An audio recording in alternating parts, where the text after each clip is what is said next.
लोकसभा सार्वत्रिक निवडणुकीदरम्यान आयईडी हल्ले करण्याच्या उद्देशाने माओवाद्यांनी टिपागड परिसरात लावलेली स्फोटकं आणि क्लेमोर माइन्स गडचिरोली पोलीस आणि सुरक्षा दलाच्या पथकाने शोधून नष्ट केली आहेत.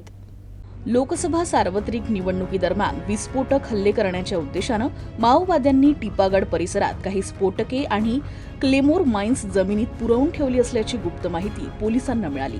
मिळालेल्या माहितीच्या अनुषंगानं या भागात शोध अभियान राबवण्यात आलं.